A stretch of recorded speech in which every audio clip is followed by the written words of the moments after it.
Know when to से no. आपको ना कहना आना चाहिए। हेरोइक्स आप नहीं कर सकते क्योंकि आप नॉर्मल इंसान बनेंगे तो खुश रहेंगे। ऐसे ही सिर्फ सेंट्रिक ओक्लूजन में बंद करा के अगर आपने देखा और लेटरल ओक्लूजन और वो सब नहीं किया तो आप डायनेमिक ओक्लूजन तो चेक ही नहीं किए, सिर्फ सेंट्रिक में रिलेशनशिप देख लिए तो उससे बात नहीं बनेगी। Overjet overbite, overjet is liberty to the movement of the mandible and overbite is hindrance to the liberty of the mandible. समझ में आया? ओवरबाइट जो है वो रुकावट डाल रहा है क्योंकि मैंडिबल को आगे जाना है और नीचे की दिशा में जाना है।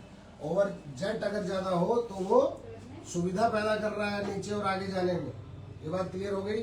देखिए इस टाइप के पेशेंट बनारस में बहुत होंगे, छत्तीसगढ़ ये वो ये जहाँ पे भी पान खाते हैं, गुटखा सुपारी लालदल मंजन गुल सुंगली पता नहीं क्या क्या, और ये जो है दांत को जो काम करना था 20 साल में वो कर दिया 2 साल में। चक्की का पार्ट घिस गया ऊपर नीचे दोनों। तो why and how the teeth were lost, यहाँ आप देख सकते हैं इन दांतों की अभी भी पेरिडोंटल हेल्थ अच्छी नहीं है। तो यहाँ इम्प्लांट लगाएंगे तो क्या होगा, फिर वो निकल के हाथ में आ जाएंगे। तो treating implant case is getting married to a new person, so be careful. Marriage के पहले, अरे पहले से आप डिवोर्स की तैयारी कर रहे हैं और वो डिवोर्स आराम से होगा भी नहीं। क्यों? क्योंकि आपने उसके अंदर क्या कर दिया, स्क्रू लगाए हैं। वो जिस किसी दूसरे के पास जाता है पूछता है कौन सा स्क्रू है, इसका पेज किस टूल से खुलेगा, किस कंपनी का, ये है वो है। तो अनलेस कि आप बहुत ही अपसाइड कर दिए हो कि बंदा लौट के आपको आना नहीं चाहता, तो time and again the person will come, क्योंकि उसको ये नहीं पता है कि आपने कौन सा पेंच लगाया। तो select modality carefully, select patient carefully. Extra oral examination मैंने बता दिया है, पीएमजे को एग्जामिन करिए। और lips at rest and lips at mild smile and lips at, जब एक आदमी हल्का सा आराम से बैठा है या फिर हल्का सा मुस्कुरा रहा है या बात कर रहा है या एकदम खिलखिला के हंस रहा है तो उसके कितने दांत दिखे, कितना मसूड़ा दिखा, ट्रांजिशन दिखा कि नहीं दिखा। All these things will decide कि आपका प्रोस्थेसिस कहाँ हो, इम्प्लांट कहाँ हो, उसका ट्रांजिशन रहता कि एक रीजनेबल अच्छा रिजल्ट आप दे पाए, एस्थेटिकली भी प्लेजेंट हो और खाने पीने में भी सब। इसके लिए सब टेस्ट कर सकते हैं। वाइटलिटी टेस्ट बहुत जरूरी है। जैसे हमने कहा कि आपने इम्प्लांट लगा दिया, अगले दिन उसको इम्प्लांट तो ठीक है, बगले दिन आपका दर्द चालू हो गया, मरीज कहेगा अरे डॉक्टर ने तो समस्या खड़ी कर दिया, इसके इम्प्लांट की वजह से दर्द हुआ है। तो काश कि आपने पहले से वाइटलिटी टेस्ट किया होता नेबरिटी की तरह, तो आप वो बात पकड़ जाते और उसको कहते हैं भाई इसका आरसीटी कराओ। अब फिर हो सकता है कहता मैं आरसीटी क्यों कराऊं, तो आप कहते हैं तो तुम घर जाओ, हम दोबारा नहीं करेंगे क्योंकि इसमें तो है vitality problem. IOP x-ray is very important. OPG x-ray अच्छी बात है कि एक एक्सरे में सब कुछ दिखाई देता है, मगर ये सबसे डिस्टॉर्टेड एक्सरे ये है, सबसे हेजी एक्सरे ये है। अगर मेरिट की और स्पेसिफिसिटी की और रिजोल्यूशन की बात करें तो सबसे घटिया एक्सरे ओपीजी एक्सरे। सीबीसीटी के साथ एक बात जरूर मैं कहूंगा कि सीबीसीटी वाला जो रीडिंग मेरे को देता है वो रीडिंग कभी भी मैच ही नहीं करती। इम्प्लांट लगाते हो नया हुआ पीट मैचेज, तो आप तो प्रिसीजन की बात कर रहे थे। 2 मिलीमीटर का गैप तो हर बार रहता है, तो 2 मिलीमीटर गैप तो मैं आईओपी उससे भी कर सकता हूँ। प्रिसीजन की जो बात करते थे उनके में 2-3 mm का तो दाएं बाएं वैसे ही हो जाता है हेरफेर। अब इसको बात को अगर आगे बढ़ाऊं प्रिसीजन को, तो प्रिसीजन को बढ़ा के मैं यहाँ तक ले जा सकता हूँ कि आप कह रहे थे कि हम स्क्रूज को प्रिसाइज बना रहे हैं और ये प्रिसाइज स्क्रू आपके इतना ज्यादा वेल फिटिंग थे या इल फिटिंग थे कि screw loosening was the number 1 problem. आप प्रिसीजन की बात कर रहे थे भाई, और इन कॉलोनियल माइंडसेट वाले लोगों ने कभी इस बात पर सवाल भी नहीं खड़ा किया। गुलाम लोग जो है सदा गुलाम चले आ रहे हैं। तो करने को तो बहुत सारे टेस्ट कर सकते हैं, सीबीसी कर सकते हैं, हीमोग्लोबिन कर सकते हैं, ग्लूकोज कर सकते हैं, एचपीवी, एचआईवी, लेकिन इतने सारे टेस्ट करके आप पेशेंट के ऊपर उसके बाद आप एक सर्जिकल गाइड भी बना सकते हैं, उसके बाद एक आप रोबोट भी खरीद सकते हैं, उसके बाद एक आप असिस्टेंट रख सकते हैं, सीनियर डॉक्टर जिसको इम्प्लांट आता हो वो आपका हाथ पकड़ के हर बार इम्प्लांट लगवाएगा और जितना आप कमा रहे हो उससे 2 गुना सैलरी मांगेगा। तो आखिरकार आप किस मर्ज की दवा है तो आपको सीखना, यू हैव टू लर्न, और कम से कम रिसोर्सेज को वेस्ट करके आपको करना काम, क्योंकि भारत एक गरीब देश है। भारत की 2 ही समस्याएं हैं, एक गरीबी और दूसरी अनपढ़ता। आज भी भारत में मेन स्ट्रीम लोग बहुत पढ़े लिखे नहीं है। तो इसमें कोई मैं अपने देश की बुराई नहीं कर रहा हूँ, आई लव इट, मेरी माँ है।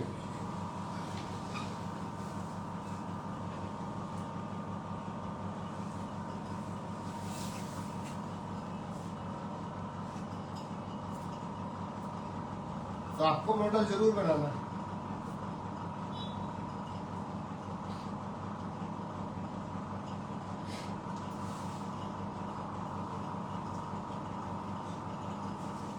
तो फिजिकल मॉडल भी हो सकते हैं, डिजिटल मॉडल भी हो सकते हैं। कंप्यूटर में मॉडल बनाना ही है आपको, स्कैन करके मॉडल बनाइए या फिर आप वो करके करिए। You have to do it. ये वेस्ट ऑफ टाइम नहीं है, इसकी वजह से जो आपका ओरिएंटेशन हो रहा है, उस ओरिएंटेशन की वजह से आप फ्यूचर में फ्रस्ट्रेट नहीं होंगे, आप हैप्पी रहेंगे, आपका टाइम बचेगा, वेस्ट नहीं होगा। तो देखिए ये कितनी हाइट है, 4 मिलीमीटर भी नहीं है। तो यहाँ पे स्क्रू रिटेन प्रोस्थेसिस लगाए, मेटल सिरेमिक लगाए, मेटल लगाए। इस किस्म के लो हाइट में पोस्टीरियर रीजन में अगर मेटल का प्रोस्थेसिस लगा दो तो प्रॉब्लम क्या है? सिर्फ बक्कल फेसिंग लगा दिया होता सिरेमिक, वाइट क्यों लगाऊंगा मैं वाइट कलर का टूथ पोस्टीरियर रीजन में? डॉक्टर अगर मरीज को सच सच बोल दे तो मरीज भारत का आज भी डॉक्टर की बात मानता है। यहाँ का 90 साल का बूढ़ा आदमी डॉक्टर के पैर छूता है। डॉक्टर में कोई गड़बड़ी हो सकती है, मरीजों में अभी भी कुछ बात है। How much is the height of these crowns, how much is the height of these abutments? Bharat का जो एवरेज हाइट है वो क्या है? यूरोप जाइए, लड़कियां भी 6 फुट की है, भारत में लड़के कितने 6 फुट के, ये सवाल है। तो जो हाइट जैसे जैसे बढ़ती है ऐसे जॉ की हाइट बढ़ती है, ऐसे दांत की लंबाई बढ़ती है, ऐसे क्लिनिकल क्राउन हाइट बढ़ती है। तो आपको लंबी लंबी अबटमेंट मिल सकती है, बेहतर तरीके से आप सीमेंट रिटेन प्रोस्थेसिस लगा सकते हैं। लेकिन यहाँ 4 फुट का आदमी है, 4.5 फुट का, 5 फुट का आदमी है, ठीक है। मेन स्ट्रीम वो लड़का लड़की वो नहीं कर रहा हूँ, but if somebody is 5 feet tall तो उसका जबड़ा छोटा होगा, दांत भी छोटा छोटा रहता है नॉर्मली हाइट के अनुरूप, तो आपको कम स्पेस मिलेगा। तो ये स्पेस आपको अच्छे से एनालाइज करना है। और एक ये कैलिपर आता है, ये कैलिपर आता है, कास्ट आप बना सकते हैं, कास्ट बना के। और एक ये जैसे मैंने कहा कि बोन साउंडिंग आप ग्राउंड से भी कर सकते हैं, बोन साउंडिंग जैसे एंडोफाइल से भी कर सकते हैं, स्टॉपर लगा के। और इस तरीके से आप एक मैप बना सकते हैं काट के। ये मैप बन के आपको अंदाजा लग गया ना, इवन यहाँ एक दांत लगा सकते थे, यहाँ से इसके साइड से यूं घुस गया भीतर। इसको क्या लिखा मैंने? Poor man CT scan. भाई गरीब आदमी है, पहले से भाग रहा है आपसे, आप उसको भगाने के लिए बैठे हैं कि करने के लिए बैठे हैं? ऐसे इस कैलिपर से भी हम अगर आराम से दबाएं तो ये पिन उसमें घुस जाएंगी और यहाँ पे ये रीडिंग दे देगा कि कितना बोन चौड़ा है। तो आप सीधी सीधी क्यों करेंगे भाई? हाइट तो आपको IOP या OPG से पता चली गई है। और बात को समझिए, we have to do it in a simple way, economical way. हमारा काम मरीज को भगाना नहीं, उसकी सेवा करना है। What is the optimum abutment height? अब अंग्रेज का था 8 mm, भारत में 8 mm का एक आदमी दूर दिखा दो मुझे, मिलेगा ही नहीं। तो we can not shut down our mind. भगवान ने हर आदमी को दिमाग दिया है इस्तेमाल करने के लिए। दिमाग के किनारे रख दीजिए और दूसरे की बात सुनिए, जो कह दिया वो इस्तेमाल कीजिए। डिसीजन की बात करने वाला आदमी कह रहा है कि नंबर 1 प्रॉब्लम इज टू नहीं, हाउ फ्रीक्वेंटली, जो रोज, फिर से रिपीट कर रहा हूँ, जो रोज शिव राम कृष्ण की पूजा कर रहा है वो फेयरनेस क्रीम जो है का मार्केट जो है सबसे बड़ा है। Many of the food items are smaller market than the business street. तो ये शो करता है कि हम दिल में क्या है और प्रैक्टिकल में नहीं है। तो how frequently you observe it in clinics, क्या 8 mm मिल गई, कभी नहीं मिला, मुझे तो मिलता ही नहीं है, आपको भी नहीं मिलता। What is the usual height of apartments in India? ये भारत के हिसाब से कस्टमाइज होना चाहिए। भारत एक देश नहीं है, भारत 1/5 ऑफ वर्ल्ड पॉपुलेशन है।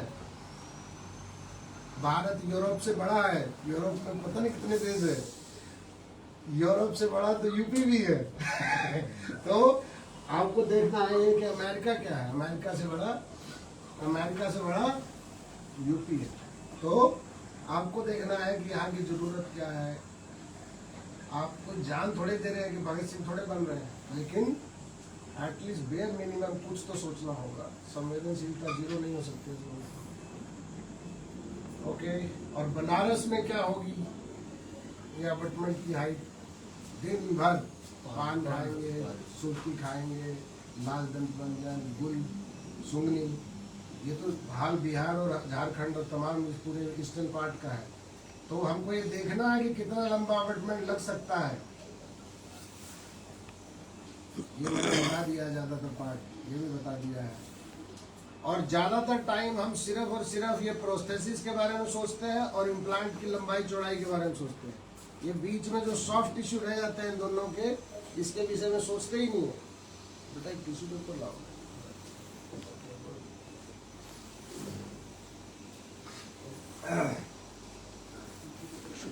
तो हम सॉफ्ट टिश्यू के विषय में सोचते नहीं है।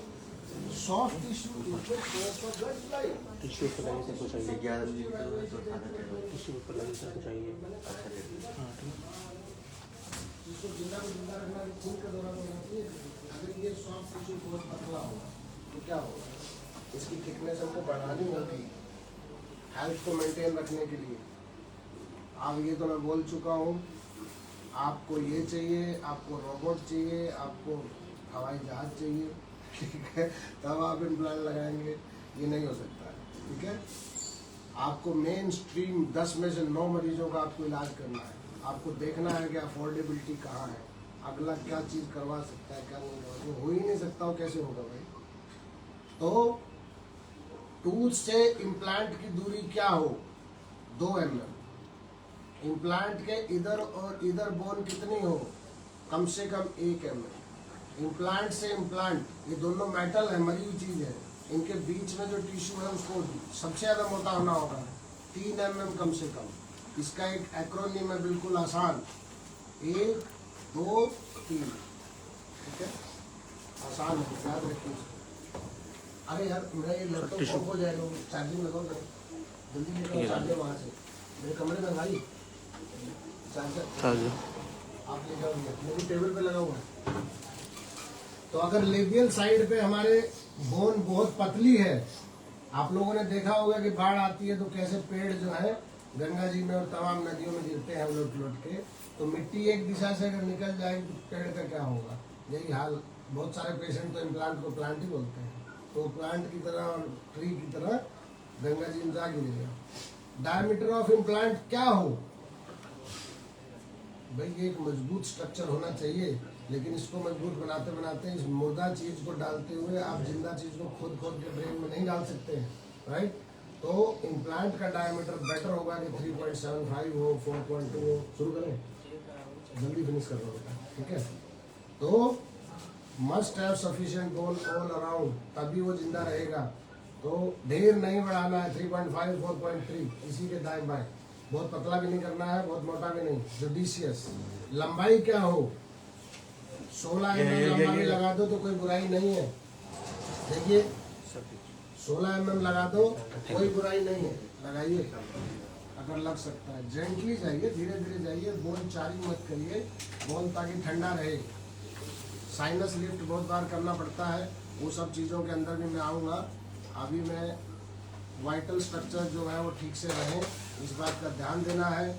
आप हमेशा ही वाइटल स्ट्रक्चर्स कैसे दिखते हैं, इस केस में भी मैंने दिखाया था कि मैं आपने एला ऑफ नोज से साइड से जाके आप डेफिनेटली कैनाइन लोकेशन खोज सकते हैं। ऐसे ही pupil of eye, supraorbital notch, infraorbital notch की लाइन में ही मेंटल फोरामेन होता है, राइट। अब ये बेसिक इंफॉर्मेशन पैल्पेशन कर सकते हैं। सीबीसीटी भी अगर आप कर लिए तो सीबीसीटी मुंह में थोड़े आगे दिखाएगा, आपको देखना तो आपको पड़ेगा। तो your eyes can see what your brain knows, आपका दिमाग, आंखें वही देखेंगी जो आपका दिमाग जानेगा। अब ऐसे ही बहुत ध्यानपूर्वक अगर इसको किया जाए, आईओपी एक्सरे से भी ये बात एस्टेब्लिश हो सकती है। ये लूप के एक इधर एक उधर। कल हमने जो इम्प्लांट लगाया, अब ओपीजी में उतना अच्छे से नहीं दिख रहा था, आईओपी में ढेर अच्छे से दिख रहा था। वो that loop was coming up. वो भाई साहब कोई पूछे, पदम जी पूछे थे, कोई एक सवाल पूछा था ग्रुप में कि भाई वो तो बहुत जगह है, वो बहुत जगह ओपीजी में दिख रही थी। मैंने कहा ओपीजी सबसे गंदा एक्सरे है, पैसे थोड़े ज्यादा लग रहे हैं, सबसे कम पैसे जिसमें लग रहे हैं और नहीं ही लग रहे हैं आरवीजी खरीद लिया तो एक फिक्स एसेट है ना आरवीजी।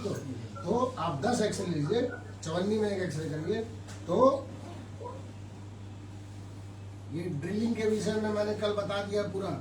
ड्रिल कर करके बोन निकालिए, लेबियल प्लेट को पापड़ बना के छोड़ दीजिए और फिर लेबियल साइड से ये डाइसेंस हो जाएगी। आपको सफिशिएंट मोटाई की बोन चारों तरफ छोड़ना है, otherwise you will have such kind of situation all around. Quality of bone के बारे में मैं बहुत बता चुका हूँ। रेरिफाइड बोन जो है उसका कॉन्टैक्ट इम्प्लांट से कम रहेगा, उसको हम कंडेंस कर सकते हैं, ये बात बता चुका हूँ। डीवन ये आगे ज़्यादा टाइम खराब नहीं करूँगा इसमें। सबसे डेंस बोन मैंडिबुलर एंटीरियर में होती है, फिर मैक्सिलरी एंटीरियर में, फिर मैंडिबुलर ये ऐसे करके, ठीक है। और कंडेंसेशन और एक्सपेंशन से हम बोन की सिचुएशन चेंज कर सकते हैं और उसके अंदर बोन चारिंग भी कम होगा, उससे हम बोन टू इम्प्लांट कॉन्टैक्ट बढ़ा सकते हैं। Normally BIC bone implant contact 60 के आसपास रहता है।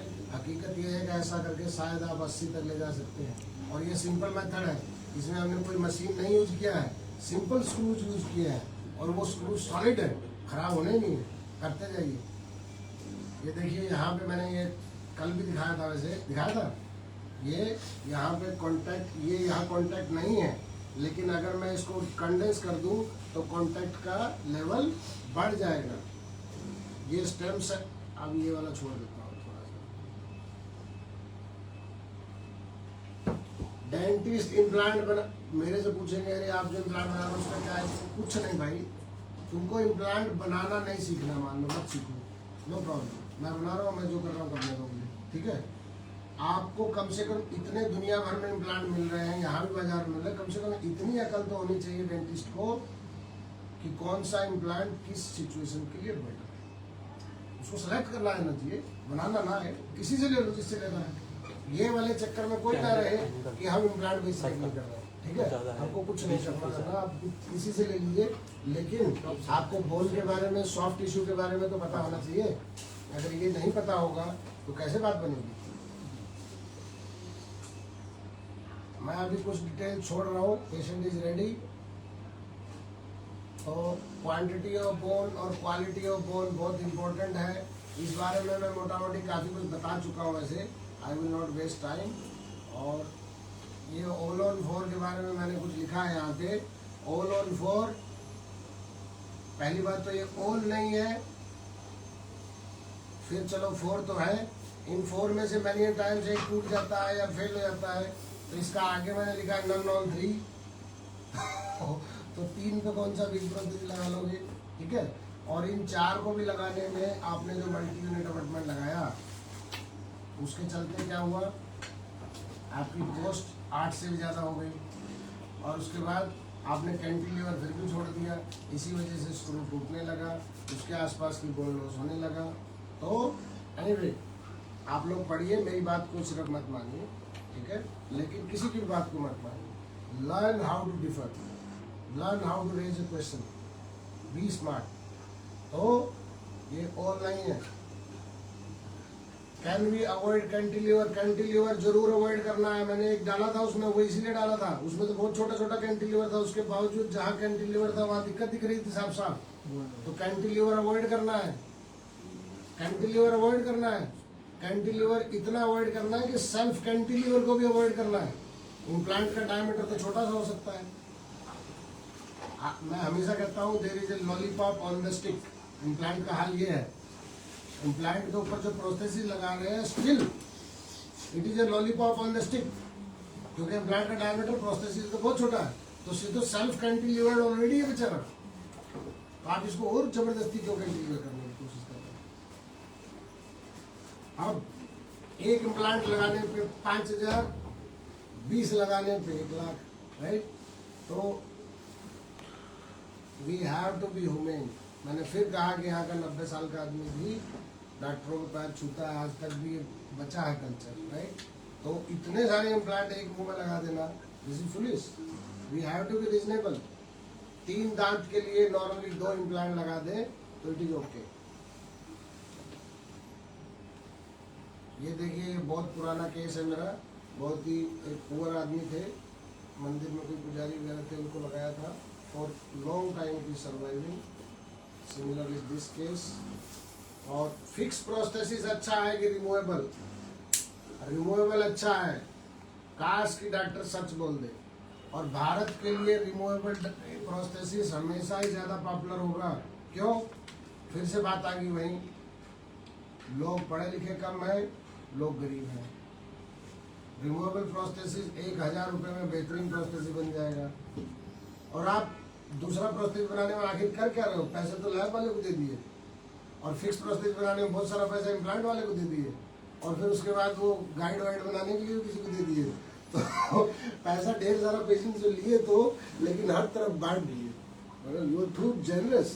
काश कि आपने आधा पैसा पेशेंट के पास छोड़ा होता और आधा खुद के पास रख लिए होते, that would have been a smart thing. तो आप पेशेंट के लिए अफोर्डेबिलिटी खत्म कर दीजिए। पेशेंट आपका साथी है, पेशेंट के कारण आपका काम चल रहा है, तो you should be friend of him. तो patient feel denture is fixed, बस इतनी बात है। साइकोलॉजिकल मरीज को बोलो कि भाई निकलने वाले में फिक्स में कोई फर्क नहीं है, ओवर डेंचर लगवाओ। ओवर डेंचर में आप एक नहीं 4 इम्प्लांट लगा दो, तो वो 4 पाई जैसा हो गया। जैसे सिंगल पहिए का भी साइकिल पुराने टाइम में होता था, और चलाना तो इम्पॉसिबल के बराबर है। 2 पहिए वाला भी बहुत जल्दी गिर जाता है, 3 पहिए वाला ऑटो टोटो भी बहुत अनस्टेबल रहता है। अगर 4 इम्प्लांट लगा दे, 2 कैनाइन में तो हमेशा लगा ही सकते हो, पीछे कहीं मौका मिल गया टेरिगोइड में या वहाँ पे कहीं पीछे जाके स्मॉल हाइट के इम्प्लांट भी लग सकते हैं। 4 इम्प्लांट लगा के आप रिमूवेबल प्रोस्थेसिस लगा दो, denture, this will work well. तो 10 mm की जगह 8 mm वाले 4 इम्प्लांट लगा देंगे तो 5 mm वाले लगा दो। 5 mm हाइट का इम्प्लांट भी काम करता है। आप लोगों के लिए होमवर्क है, 5 mm हाइट का इम्प्लांट भी काम करता है। 5x5 का इम्प्लांट मैंने लगा के दिखाया भी था वैसे एक वीडियो में, आप लोग ध्यान से देखिएगा। उसमें बोला था मैंने कि ये बॉल हो गया फुटबॉल, और उसको मैंने 3 मिलीमीटर सबमर्ज कर दिया। Ball was sitting on the shoulders of the implant, और मैंने काफी डिस्कस किया ये वाला। तो ये ओवर डेंचर ऐसे इजीली बन सकता है। देखिए यहाँ पे जैसे बनाया गया है कि 3 इम्प्लांट यहाँ लगा दिया, उसके बाद आप निकल क्रोम कोबाल्ट क्रोम का बार लगा दीजिए, प्रोस्थेसिस लगा दीजिए।